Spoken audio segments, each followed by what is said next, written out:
Baik, tuan-tuan, puan-puan, kita kembali ke kitab kita, Hidayatul Mutafakkirin. Muka surat 17. Qala al-musannifu rahimahullah ta'ala nafa'ani wa iyyakum bi'ulumihi fit tawrain. Syahdan ataupun syahadan, di situ kita berhenti. 1, 2, 3, 4, 5. Baris yang kelima dari bawah. Syahadan. Selanjutnya, bahasa lama. Dalam kitab-kitab, buku-buku lama ada penggunaan bahasa ini. Maksudnya, selanjutnya. Dikufur orang akan falasifah dengan 5 perkara ini. Di situ kita berhenti. Dan pada pertemuan yang terakhir, kita telah terangkan tentang makna kufur. Kufur, kita ulang sekali lagi. Kufur terbagi kepada 2. Kufur i'tiqad, dan yang kedua kufur amalan. Kufur i'tiqad maksudnya kufur akbar, mengeluarkan daripada daerah keimanan, kekal dalam neraka. Itu kufur i'tiqad, kufur akidah. Yang kedua kufur asghar. Kufur asghar maksudnya kufur nikmat. Nikmat. Bila kita tidak menggunakan nikmat yang Allah Subhanahu Wa Taala berikan kepada kita ini, anugerahkan kepada kita ini di jalan yang diridai olehnya, maka itu kufur. Panggil kufur nikmat. Kufur amalan. Kufur ini tidak mengeluarkan seseorang daripada keimanan. Dia Islam tapi dia melakukan dosa. Dan jamak kepada perkataan kafir ini kuffar dan kafaratun. Kuffar ini kepada orang-orang yang tidak Islam. Kafarah ni kepada orang-orang yang ingkar nikmat, yang kufur nikmat. Jamak dia kafarah. Mufrad dia kafir. Kafir maksudnya orang yang menutup. Kerana kufrun itu maksudnya penutup. Sebab itu kita sebut dalam Al-Quran ada penggunaan perkataan kuffar, tetapi bukan merujuk kepada musyrikin, kafir yang bukan Islam, yang tidak beriman, tetapi merujuk kepada petani, para petani. Maksudnya para petani itu bila menyemai benih, mereka tutup dengan tanah dan sebagainya, kambuslah biji benih itu. Jadi orang-orang yang kafir ini sebenarnya menutup diri, hati, pegangan, i'tiqad daripada keimanan, menerima Allah Subhanahu Wa Taala dan Nabi kita Muhammad sallallahu alaihi wasallam sebagai nabi dan rasul. Baik. Yang dimaksud di kufur di sini artinya kufur akidah, kufur i'tiqad, artinya terkeluar daripada Islam. Bahaya ni. Ini perkara besar. Perkara yang paling besar sekali bagi seseorang muslim ialah apabila dia terkeluar daripada Islam. Ini perkara yang paling besar. Kerana menyebabkan akan kekal dalam neraka. Bersama kekalnya neraka. Baik. Falasifah maksudnya jamak pada failasuf. Failasuf seorang. Failasufani dua orang. Falasifah ramai. Kita terjemahkan dalam bahasa Melayu ahli falsafah. Daripada filosofia. Sofia itu kebijaksanaan. Filo itu pecinta kebijaksanaan. Kalau ikut pada makna ini, semua kita adalah filosof. Semua kita adalah ahli falsafah. Kerana orang Islam, dia mesti cinta kepada kebijaksanaan. Macam Luqmanul Hakim. Al-Hakim itu bijaksana. Ya? Bukan Luqmanul Hakim mengamalkan falsafah tak. Kita dah sebut dulu. Ya, falsafah yang bagaimanakah yang dikata yang diharamkan. Kerana memang boleh jadi haram. Terutama bagi sesiapa yang tidak ada asas. Orang yang ada asas pun berhati-hati. Kerana apa yang saya tengok dalam YouTube, ditanyakan kepada seorang alim di Indonesia. Dia kata apa? Dia kata ada seorang anak saudara kawan dia ke, anak saudara dia tak pasti, yang lulus pesantren dan hafal 25 juzuk Al-Quran. Waktu PKP tak ada buat apa, dia membaca buku falsafah. Tengok YouTube, kuliah-kuliah falsafah. Akhir-akhir sekali tak mau sembahyang. Jadi etis dia. Kenapa? Karena falsafah ni ilmu berfikir. Ilmu berfikir dalam-dalam, itu falsafah. Tuan-tuan rujuk kamus Dewan. Ilmu fikir sebenarnya. Bila dia fikir dalam-dalam, maka seseorang akan tertipu dengan pemikiran logiknya sendiri. Memang logik, tuan-tuan dan puan-puan, logik. Sangat logik. Sebab itu cabang ilmu pada falsafah ni dipanggil ilmu mantik. Ilmu mantik ini logik berfikir untuk mengawal percakapan kita. Mengawal apa yang kita fikir. Dia ajar ilmu mantik dia ajar sekolah. Hatta ilmu falsafah dia ajar di university. Sempatlah belajar juga asas-asas lah dulu. Tapi memang bagi siapa yang suka berfikir, memang sangat menarik ilmu falsafah. Akan tetapi boleh menyebabkan kekufuran dengan 5 perkara ini. Sebab itu dia tentang habis-habisan oleh Imam Al-Ghazali dalam kitabnya Tahafuz Al-Falasifah. Sebelum itu, sebelum Imam Al-Ghazali, Al-Juwaini juga melawan dan menentang logik ahli falsafah. Untuk menentang logik ahli falsafah, tuan-tuan dan puan-puan, tak boleh tidak kita kena menggunakan uslub yang sama.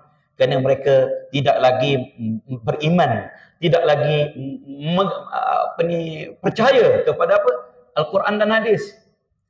Nak debat begini. Sebab itu tuan-tuan dan puan-puan, kalau tuan-tuan tengok perdebatan di mana-mana pun, dalam YouTube, sama ada di rantau kita ini, di Indonesia, di Malaysia, atau di Hyde Park, di mana-mana dan sebagainya, perdebatan itu menggunakan falsafah, menggunakan ilmu mantik. Walaupun yang dikatakan Salafi yang mengharamkan apa? Falsafah, mengharamkan mantik ini pun menggunakan, tuan-tuan dan puan-puan. Mereka tetap juga terlibat dengan kalam. Di mana-mana pun kalam juga digunakan. Sebab itu kita tegaskan bahawa pentingnya ilmu kalam ini. Untuk apa? Untuk membentengi akidah kita. I'tiqad, pegangan umat Islam, supaya tidak diseleweng, tidak menyeleweng. Tuan-tuan Mu'tazilah yang pro akal, yang banyak menggunakan akal, 100 tahun lebih menguasai di zaman Abbasiyah. Siapa yang mempertahankan, siapa yang membentengi akidah umat Islam ini? Ahlul Kalam. Ahlul Kalam. Sebab tu tuan-tuan tengoklah ulama-ulama Syafi'iyah, An-Nawawi, As-Suyuti, Al-Ghazali, Al-Baqillani, semuanya berpegang kepada ilmu ini. Dan ilmu inilah ilmu falsafah yang boleh memurtadkan seseorang, dibantah habis-habisan oleh Al-Imam Al-Ghazali contoh. Baik. Pertamanya apa dia? Mengingkar mereka itu akan ilmu Allah dengan juz'iyat. Mereka tak percaya. Ahli falsafah ni ada 2 kita bagikan. Yang pertama, yang terus tidak beriman dengan Allah dan Rasul. Maksudnya mereka menggunakan akal semata-mata. Akal semata-mata. Dan sekarang dibantu oleh sains, dikata. Dah ada akal, dah ada ilmu sains. Jadi tak perlu lagi kepada itu semua. Ni mereka akan jadi etis.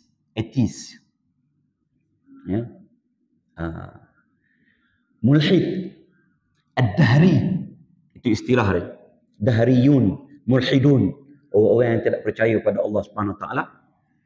Mereka kata dunia ini sedia ada. Memang sudah ada daripada asal. Mustahil alam ini ada tercetus daripada tiada. Dia dah sedia ada. Mereka terus kufur. Ada yang asalnya Islam. Asalnya Islam. Tetapi masuk terlalu ke dalam dunia falsafah, dia menjadi kufur. Kita sebut zindiq. Jamaknya zanadiq. Zindiq. Orang yang di luar ni kita nampak Islam, pengamalannya Islam, tapi di dalamnya menyimpan i'tiqad dan akidah-akidah kufur. Itu zindiq. Zindiq. Macam munafik lah lebih kurang. Tapi kadang-kadang munafik tu memang dia berpura-pura. Zindiq ini dia percaya dia Islam tapi i'tiqadnya i'tiqad kufur. Jaga tuan-tuan dan puan-puan. Baik.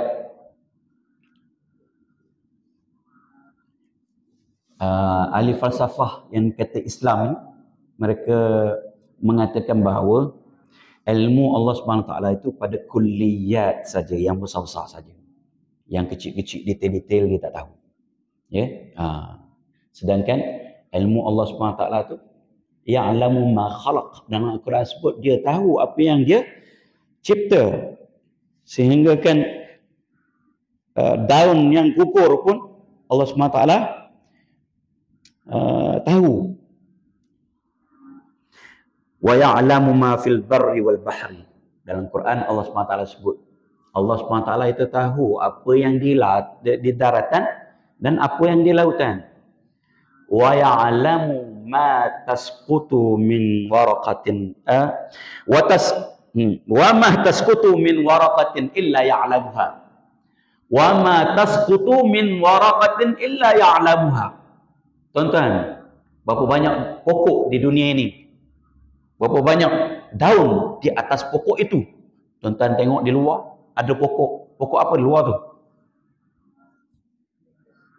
Ada pokok apa di luar tu? Limau. Apa-apa saja pokok lah. Pokok yang daun kecil-kecil ni pokok apa? Pokok moringa kata. Daun kecil-kecil. Gemunggai. Daun kecil-kecil. Allah tahu, wa ma tasqutu min waraqatin illa ya'lamuha. Tidak ada daun pun yang jatuh melainkan dia tahu. Maksudnya daun moringa tu besar kuku ni. Kuning jatuh di halapan rumah tuan-tuan, di tepi rumah saya atau di mana-mana dunia yang ada tanam moringa ni. Moringa ni pokok ajaib tuan-tuan dan puan-puan. Tanamlah sepokok. Allah SWT tahu.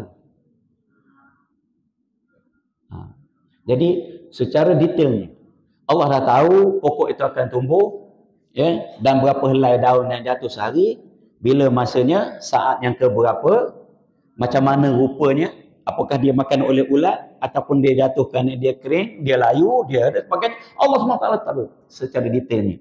Bukan secara umumnya. Secara umumnya Allah SWT ciptakan pokok, lepas itu Allah tak tahu dah apa yang jadi pada dia. Nak dimakan ulat, nak mati, nak sebagainya, dah mati barulah mati pokok ni. Sungguh tak kusangka. Contoh, itu kita. Ilmu Allah SWT ni kulli juz'iyyat, meliputi part-part, bahagian-bahagian, juzuk-juzuk yang paling kecil sekali. Apa yang paling kecil? Paling kecil pada nano. Mula atom, nukleus, lepas itu nano, lepas itu apa lagi daripada punya ni? Yang paling kecil. Allah SWT tahu. Detail. Baik. Tapi al-falsafah ni kata Allah SWT tahu secara kasar-kasar saja. Itu yang pertama. Keduanya, mengingkar mereka itu akan hasyrul ajsad. Ingkar itu maksudnya tak terima, tidak beriman, menolak. Hasyar itu kumpul, ajsad itu jamak kepada jasadun, jasadani, ajsad, jamak taksir. Maksudnya tubuh badan. Kita tuan-tuan dan puan, kita beriman kepada al-hasyru, al-ba'fu, an-nusyur, serupalah tu. Kita akan dibangkitkan di yaumul mahsyar. Al-ba'fu tu maksudnya kita akan dibangkit dari kubur. Dari kubur. Dikumpulkan dengan jasad kita ini. Nih, jasad kita ini. Yang dibina semula oleh Allah SWT. Bukan roh saja. Bukan roh saja. Dibangkitkan secara jasad dan ruh. Dikumpulkan di padang mahsyar. Wa hasyarnahum falam nughadir minhum ahada, dalam surah Al-Kahfi. Kami kumpulkan mereka itu makhluk kita ini, kami tidak tinggalkan walaupun seorang. Dia bangkitkan secara berjasad ini, tanpa pakaian. Kumpul ramai-ramai di padang mahsyar. Yuhsyarun nasu yaumal qiyamati ala ardin bayda. Dalam hadis riwayat Muslim, dikumpulkan manusia itu di satu bumi yang putih. Jadi ahli falsafah ni dia tak terima. Satu, tak terima terus hari kebangkitan. Yang kedua, kalau ada hari kebangkitan pun, yang dibangkitkan itu hanyalah roh. Ahli sunnah wal jamaah, tuan-tuan dan puan-puan, yang dibangkitkan ialah jasad dan roh. Yang merasa seksa hatta dalam kubur itu jasad dan roh. Bagaimana? Allah SWT maha bijak, maha pandai dia, maha kaya dia. Allah SWT jadikan kita ni terus tak ada daripada apa-apa. Jadi macam ini punya elok. Apatah lagi kalau dah jadi, nak dibina semula, dibuat semula, dicetuskan semula, lagilah mudah bagi Allah SWT. Mudah belaka mudah belaka bagi Allah SWT. Tapi kalau nak mengikut logik kita ni, benda yang dah ada lagi mudah. Apa pula nak herannya? Benda yang tak ada langsung-langsung jadi mudah bagi Allah SWT. Ni yang ada lagi lah dah.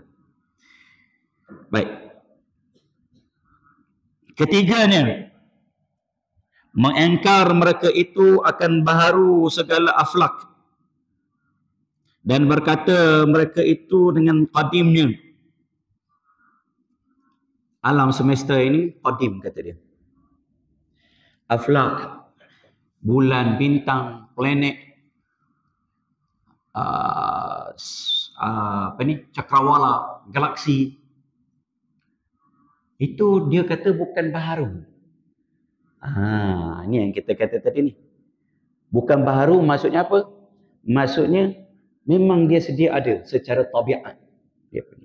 Kat bawah nanti ada disebut tabiat dan illah. Poin yang kelima nanti. Secara tabiatnya. Kerana mustahil alam ini tiba-tiba jadi begitu. Dia memang dah ada. Alam ini memang dah ada. Dia mustahil sesuatu jadi daripada tidak ada. Dia lain sikit dengan etis, dengan teori Big Bang dan sebagainya.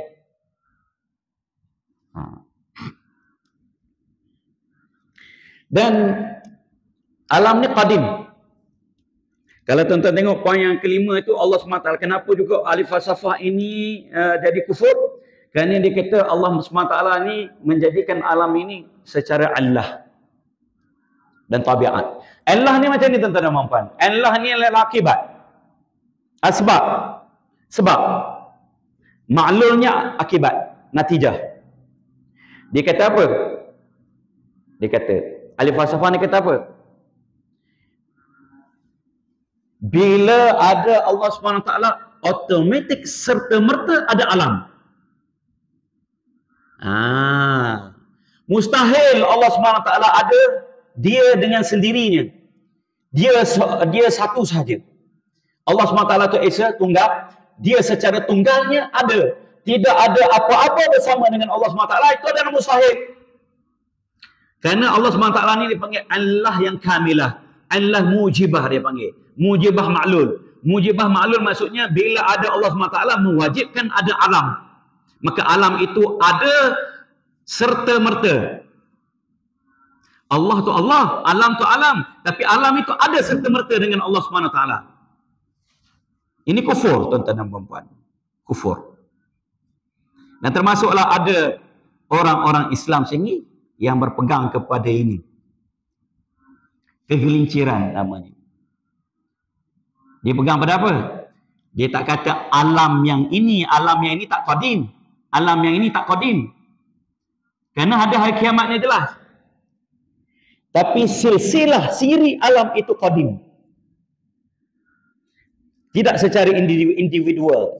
Secara fardunnya alam ini akan musnah. Tetapi sebelum alam ini ada alam lain. Sebelum ada alam ini ada alam lain. Ada alam lain, ada alam lain sejak daripada azali. Kerana Allah SWT wujud, tidak pernah tidak ada sesuatu yang bersama dengan dia. Tuan-tuan jelas tak? Maka ada, saya rasa inilah sebab dia ada seseorang yang nama besar di negara jiran kita yang dia tidak pasti Arash itu apa? Bila ditanya kepada dia, wallahu a'lam. Apakah Arash ini makhluk? Dia kata wallahu a'lam. Tak boleh nak jawab dia. Sebab ni pemikiran begini ni. Dia kata mustahil Allah Subhanahu Taala itu wujudnya tanpa ada sesuatu apapun bersama dengan dia. Kerana sifat Allah Subhanahu Taala itu maha kudrat, maha kuasa. Maka Allah SWT itu sentiasa sifatnya mencipta. Sifatnya mencipta. Maka sifat mencipta Allah SWT itu sejak azali, sejak qadim. Maka Allah SWT mencipta sejak qadim. Apa yang dicipta? Alam. Maka ada Allah, ada alam. Ada Allah, ada alam. Ada Allah, ada alam. Maka alam ini juga qadim. Maka Arash juga qadim. Gini. Ini sebab dia tuan-tuan dan puan-puan. Awas. Hubaya. Ni kata bahaya falsafah ni. Itu orang bergelar PhD, doktor tu. Bahagian agama. Kita ahli sunnah wal jamaah jelas tuan-tuan dan puan. Kana Allahu wa lam yakun syai'un ghairuhu, seperti yang disebut oleh Nabi SAW. Allah SWT itu wujud sejak azali. Maksudnya kita tak guna sejak lah. Memang daripada azali. Kalau sejak ni takut ada masa. Allah SWT la yahwi la yahwi makan wa la yamurru alaihi zaman. Allah SWT itu wujud daripada azali. Azali ini tidak ada permulaan dan tidak ada akhir ini. Qadim. Dan tidak ada apapun. Allah SWT sudah sempurna sebelum adanya alam. Allah SWT sudah sempurna sebelum mencipta langit. Allah SWT sudah sempurna sebelum mencipta Arash. Allah SWT sempurna sebelum ada ruang. Allah SWT sudah sempurna sebelum ada jarak. Allah SWT sudah sempurna sebelum ada segala-galanya ini. Allah SWT sudah sempurna sebelum ada tempat. Sebab itu kita tegaskan bahawa Allah SWT itu wujuduhu bila makan. Wujudnya tanpa tempat. Kerana sebelum ada tempat, dia sudah wujud. Dia sudah sempurna. Dia katakan maha tinggi, bukan tinggi tempat dan jarak. Maha besar, bukan saiz. Ni ada sekarang ni tuan-tuan dan puan-puan. Masuk kita di Malaysia ni. Yang kata Allah SWT tu besar-besar saiz. Tinggi-tinggi tempat. Naik ke bukit lebih dekat dengan Allah SWT. Semakin tinggi seseorang itu naik ke atas, semakin dekat dia dengan Allah SWT. Apa dia ni tuan-tuan dan puan-puan? Akidah Fir'aun tu. Allah di langit.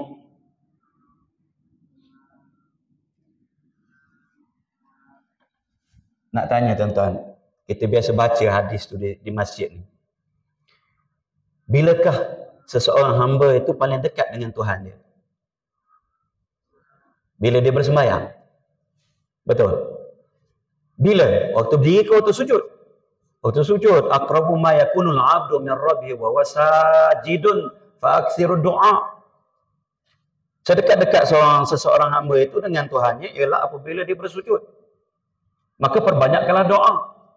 Kalau dikatakan dekat tu dekat jarak, semakin tinggi kita dengan Allah Subhanahu Wa Taala, dan semakin tinggi kita naik, semakin dekat kita dengan Allah Subhanahu Wa Taala. Berarti bukan waktu sujud yang paling dekat. Waktu berdiri lah. Betul? Ni ada ni tuan-tuan dan puan-puan. Tuan-tuan tengoklah dalam YouTube. Tapi saya tidak syorkan ya. Kalau tuan-tuan tidak ada asas yang kuat. Kalau nak tengok, tanya dulu. Tanya Tuan Imam, tanya Ustaz dulu dan sebagainya. Bagaimana orang itu, orang ni dan sebagainya. Kalau tidak pun macam saudara kita tu. Saya rasa dia tengok YouTube atau tu PKP. Waktu sebelum PKP molek ada je. Lepas PKP, Macam-macam tuan-tuan dan puan.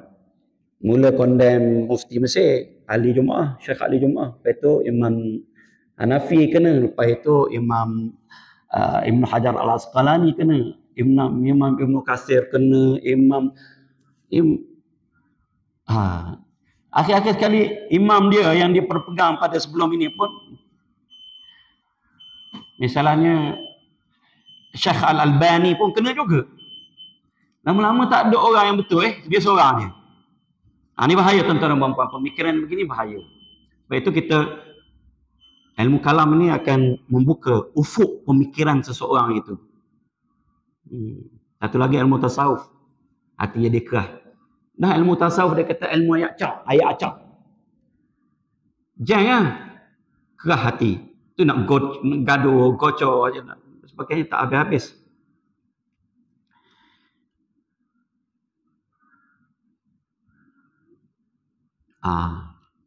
Tak sempat habis sebenarnya. Boleh satu kuliah lagi. Untuk poin yang ke berapa? 2 dan 3. Panjang kalau kita nak huraikan maksudnya. Kita tak payah detail-detail. Tuan-tuan tak tahu pula kadang apa maksud ni, kenapa yang dikatakan begitu, begini, kenapa jadi kufur, kafir dan sebagainya, kita kena terang juga sebab dia. Itu dia tuan-tuan dan puan-puan. Bahayanya ilmu falsafah. Dan bergunanya ilmu falsafah itu jika disaring, diadaptasi oleh orang-orang bijak pandai kita untuk melawan etis utamanya, membenteng akidah.